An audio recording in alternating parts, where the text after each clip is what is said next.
Kita lanjutkan perbincangan kita masih bersama tiga narasumber saya, ada Mas Ciko, Bung Habib, dan juga Mas Burhan. Saya ingin ke Mas Ciko dulu. Mas Ciko, ini sidang sengketa Pilpres yang bergulir di MK ini apakah memang jadi hambatan pertemuan Pak Prabowo dengan Bu Mega? Bukan hambatan, ini kan memang prosesnya kita kan masih menjalani proses pemilu. Dan kalau kita harus ingat bahwa proses pemilu itu belum betul-betul selesai sebelum sidang di MK ini selesai dan ada keputusan bagaimana putusan ini menjadi putusan yang positif untuk tim Ganjar Mahfud atau sebaliknya. Nah kita lihat itu. Nah ini yang menjadi bukan hambatan sebenarnya, ini lebih ke arah bahwa masih mengikuti proses itu karena kontestasi ini belum 100% finish. Jadi setelah itu barulah saya rasa lebih tepat ada pertemuan antara Bu Mega dan Pak Prabowo, walaupun tentu pembicaraannya Tapi seberapa bisa penting sih pertemuan Bu Mega dan Pak Prabowo ini bagi PDIP? Satu hal ya, kalau saya rasa antar pribadi kalau kita bicara dengan momen Lebaran ini, saya rasa ini hal yang biasa dan cukup penting saya rasa menjaga silaturahmi di antara dua tokoh bangsa ini. Yang kedua, kita bicara dengan konteks politik atau konteks hasil Pilpres yang tadi saya katakan dengan asumsi-asumsi yang saya sampaikan tadi, tentunya akan sangat baik untuk kedua tokoh, kedua partai politik, dan juga bagi bangsa Indonesia ke depan. Jadi ini bukan hal yang tidak ada hal yang negatif kalau saya lihat efek dari pertemuan antara Bu Mega dan Pak Prabowo. Oke, saya ke Bung Habib. Ini kan kalau PDIP membuka tangan, kemudian Gerindra juga membuka tangan pertemuan antara kedua petinggi atau pucuk pimpinan di kedua partai ini. Tapi kalau kita lihat kan PDIP dengan Pak Jokowi ini tidak akur begitu ya. Tapi bagaimana ini Gerindra melihat kemudian posisinya nanti di tengah-tengah Gerindra kan ada PDIP, di tengah-tengah Pak Prabowo dan Bu Mega ada PDIP, ada Jokowi. Ya, pertama kami mensikapi bahwa kami menghormati juga proses yang berlangsung di Mahkamah Konstitusi ya. Sebagaimana dulu 2014-2019 ya. Kita juga ya melakukan hal yang sama, menunggu hasil Mahkamah Konstitusi gitu loh. Ya. Nah, begitu juga terkait soal masalah apa yang disebut-sebut ketidakakuran kubu Bu Megawati PDI Perjuangan dengan Pak Jokowi. Saya pikir nggak ada yang nggak mungkin lah. Dulu juga disebut Pak Jokowi dengan Pak Prabowo adalah musuh bebuyutan ya, berseteru, terlibat konflik yang sangat antagonis. Ternyata kan bisa ketemu juga gitu loh. Ya, makanya kalau sekarang ya misalnya PDI Perjuangan dengan Pak Jokowi, mereka kan dalam satu rahim politik yang sama ya. Pak Jokowi dibesarkan oleh PDIP Perjuangan dan bahkan satu-satunya partai yang pernah dimasuki oleh Pak Jokowi PDI Perjuangan. Saya pikir besar sekali kemungkinan ya akan tercipta rekonsiliasi antara kubu Pak Jokowi dan keluarga dengan teman-teman PDI Perjuangan. Artinya di Gerindra pembicaraan untuk pertemuan ini juga dibicarakan atau diketahui atau dibahas dengan Pak Jokowi begitu? Ya pastinya karena Pak Prabowo ya tentu kan akan mencoba ya menjadi pihak yang merekonsiliasi, yang menengahi kedua belah pihak. Oke, baik. Saya ke Bung Burhan. Mungkin tidak itu yang disampaikan Bung Habib tadi.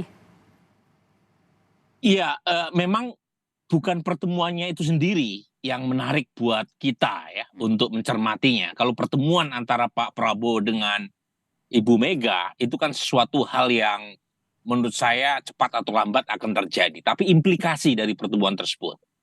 Nah, kalau misalnya pertemuan tersebut menghasilkan keputusan PDI Perjuangan untuk merapat ke pemerintahan Prabowo Gibran, pertanyaannya bagaimana dengan Pak Jokowi? Jadi ini menarik nih karena bisa menimbulkan semacam hubungan cinta segitiga ya. Karena bagaimanapun Pak Jokowi dengan Ibu Mega sekarang sedang berada dalam situasi yang tidak sedang baik-baik saja. Sementara keduanya tidak memiliki masalah pribadi dengan Pak Prabowo. Artinya Pak Prabowo menjadi titik tengah yang mempertemukan dua sosok penting ini. Nah, pertanyaannya apakah PD Perjuangan bersedia untuk merapat ke koalisi Prabowo sementara Pak Jokowi ya setidaknya melalui putranya itu adalah wakil presidennya Pak Prabowo. Dan yang kedua, bagaimana dengan sikap Pak Jokowi sendiri kalau misalnya PD Perjuangan merapat? Dugaan ya, kalau menurut saya sih Ibu Mega atau PD Perjuangan sulit untuk masuk ke dalam pemerintahan selama Pak Jokowi masih memegang peranan krusial dalam pemerintahan Pak Prabowo mendatang. Tetapi kalau misalnya ada hubungan yang merenggang antara kedua tokoh ini, nah bisa jadi PD Perjuangan menjadi solusi buat Pak Prabowo untuk menambah opsi koalisi. Jadi hubungannya itu sangat ditentukan oleh relasi antara Pak Prabowo dengan Pak Jokowi. Oke, jadi kalau misalnya seperti itu ada yang harus dikorbankan begitu? Bukan harus dikorbankan. Jadi kalau misalnya Pak Jokowi masih harmonis hubungannya dengan Pak Prabowo, dugaan saya PD Perjuangan tetap berada di luar pemerintahan. Jadi tadi saya sebut hubungannya seperti cinta segitiga gitu ya. Jadi kalau misalnya hubungannya merenggang, PD Perjuangan masuk ke dalam pemerintahan.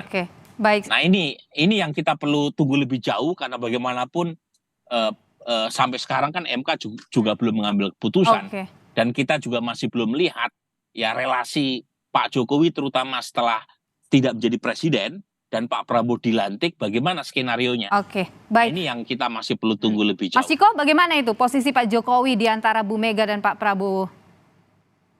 Saya rasa kita harus mulai dan sebenarnya dari dulu ya, bukan harus mulai sekarang, memisahkan entitas-entitas tokoh-tokoh ini satu dengan yang lainnya, apalagi Pak Prabowo dan Pak Jokowi gitu. Saya rasa juga Pak Prabowo juga lama-lama kelamaan akan merasa jengah juga dan risih kalau terus-menerus disatukan dalam satu renceng istilahnya dengan Pak Jokowi, karena beliau juga adalah pemimpin sebuah partai politik besar di negeri ini dan juga kedua sangat punya kemungkinan untuk benar-benar menjadi presiden yang terpilih, apalagi setelah sidang MK ini memberikan putusan. Jadi saya rasa PDI Perjuangan tidak melihat itu sama sekali dalam menyikapi pertemuan. Tapi tadi kan Mas Burhan itu kan dalam menyampaikan soal apa yang akan dihasilkan dari pertemuan itu. Kita belum mau sampai ke sana. Kita baru mau bicara soal menyikapi pertemuan ini dan kita menyikapinya dan menyambutnya dengan positif. Oke, baik. Saya ke Bung Burhan ya.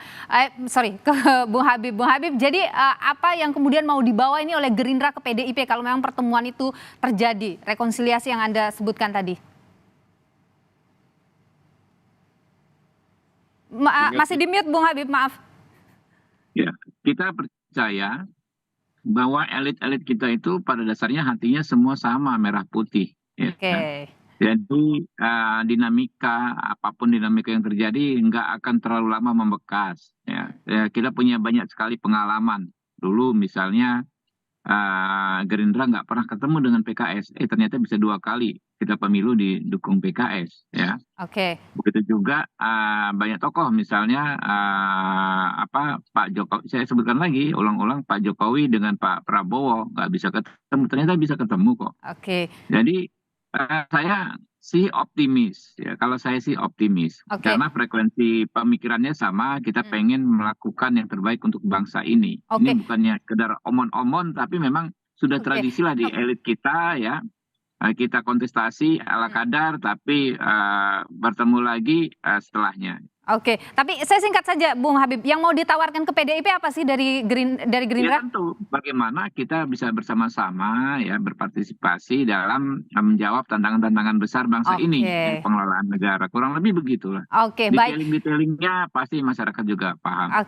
Baik, saya singkat saja ke Bung Burhan kalau gitu. Bung Burhan, mengingat pertemuan ini terus berembus begitu, Anda berpikir mungkin hak angket nggak akan terjadi lah ini ya? Iya, jadi sepertinya hak angket layu sebelum berkembang. Nah, saya sendiri posisi saya menghargai dan menyambut dengan gembira kalau Pak Prabowo dengan Ibu Mega berjumpa, bersilaturahmi, itu baik untuk menurunkan tensi politik. Tetapi tidak harus pertemuan tersebut ditindaklanjuti dengan koalisi politik di tingkat formal di pemerintahan. Karena kita membutuhkan oposisi yang kuat. Dan menurut saya PD Perjuangan itu bisa menampilkan diri sebagai penyimbang yang kuat, Oke. checks and balance, agar apa yang kita lihat belakangan, di mana pemerintahan yang terlalu kuat, terjadi eksekutif heavy, itu membuat checks and balance tidak terjadi. Oke. Dan itu yang rugi adalah kita semua. Karena Oke. kita tidak mendapatkan proposal kebijakan alternatif yang baik dari parlemen. Baik. Jadi tetap diperlukan fungsi oposisi yang baik, dan menurut saya peran itu bisa dijalankan oleh pihak-pihak yang kalah dalam pilpres. Baik, Dan kita kalau lihat saja misalnya nanti. Dan kalau misalnya terjadi, Singkat saja Bung Burhan. ya singkat aja. Dan insentifnya ada sebagai oposisi itu, persis seperti PD Perjuangan ketika menang di 2014. Baik. Jadi poin saya adalah oposisi penting buat bangsa Oke, ini. oposisi Bukan hanya penting, tapi mereka kita yang jadi koalisi. nanti tentu akan kita lihat bagaimana pertemuan antara Pak Prabowo dan Bu Megawati, apa yang akan mereka sepakati bersama-sama, dan pertemuan itu kita dinantikan bersama. Terima kasih Bung Burhan dan juga Bung Habibur Rahman dan juga Mas Ciko, terima kasih sudah berbagi pandangan di Kompas Petang, sehat selalu. Makasih.